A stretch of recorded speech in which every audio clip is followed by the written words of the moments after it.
My name's Mark Fairnington and I'm reader in painting at Wimbledon. I've just started working with the Museum of London, and it's a continuation of a project that I've done with the Wellcome collection under the title Collected Human. So I'm looking for portraits of characters within the collection, the human image as it appears in different variations. So at the Wellcome collection, looking really at their storage facilities, you have anatomical figures, you have wax heads, medieval stone carvings, wooden sculptures, all come together on the shelves of the museum. And my paintings depict the shelves as they are in situ. They're still lives in a way, but they're still lives that include portraits. I've just started it, so it's the beginning of something that will go on for a few years, really. Working with museum collections is something that I've been doing for a long time, really, 15, 20 years. And initially it was working with Natural History Museum collections, so I worked with the Oxford University Museum of Natural History, the Natural History Museum, and more recently the Horniman Museum. And that resulted in quite a big exhibition that I had there at the end of last year, in which I was able to include paintings of mine over the last 15 years, but also objects from their collection with the paintings. And it was more of a curatorial project in terms of research. And that's something that I found really interesting.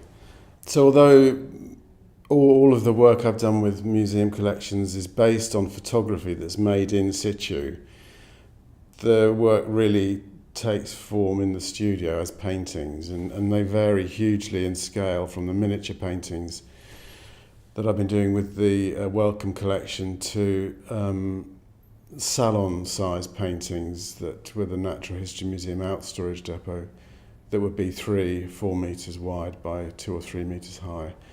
And that sense of the physical characteristic of the painting bringing different meanings to the image is something that has been critical to the way the work's perceived. The work with the Museum of London is just started, and I think it's got a potential to really develop in different ways that would involve other researchers, research students in different capacities. But I think the thing that probably most excites me, that's something that I haven't actually experienced yet, is the human remains collection in the Museum of London,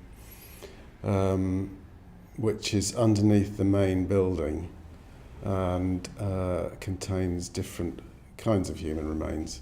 Museum collections in particular are fantastic opportunities for students to think about, look at, and begin to kind of navigate their own research interests.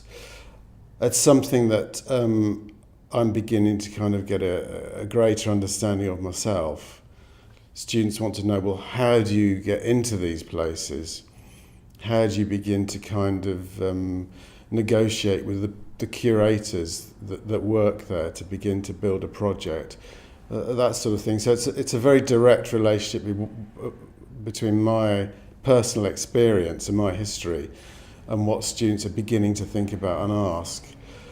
On the other level, there's the painting, which is quite interesting in the sense that students, probably more than I've ever experienced in the past, want to know how to do things. They want to know how to use materials, how to make a painting.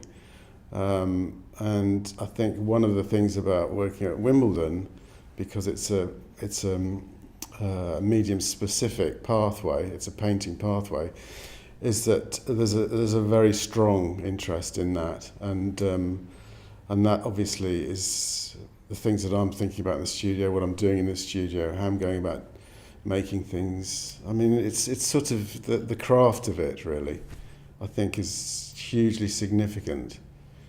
And I think it's important that students understand that the craft of making work and how the studio functions is actually hugely important in their sense of what research is.